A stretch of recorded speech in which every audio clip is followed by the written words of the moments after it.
গত 15 বছর ভোট দিতে পারি নাই। কমলাপুর স্টেশনে গেলাম, কিন্তু ট্রেনে উঠতে পারলাম না টিকিট ছাড়া সত্ত্বে। কোনো রকম ছাদে উঠলাম, ভিতরে যেতেই পারলাম না।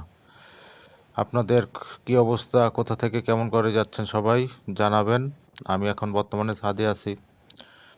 ছাদ থেকে সবার সাথে সম্মিলিতভাবে যাচ্ছি। অবশ্যই হ্যার পক্ষে ভোট দিব, না এর বিরুদ্ধে অবস্থান করব। আপনারা আপনাদের মতামত জানাবেন। নতুন বাংলাদেশের জন্য হ্যাঁ ভোট অত্যাবশ্যক করণীয়। আর অবশ্যই যোগ্য প্রার্থীকে ভোট দিবেন। ভোটের মাঠে যেন আপনার এই ভোটটা কোনোভাবেই নষ্ট না হয়, ওই দিকে খেয়াল রাখবেন।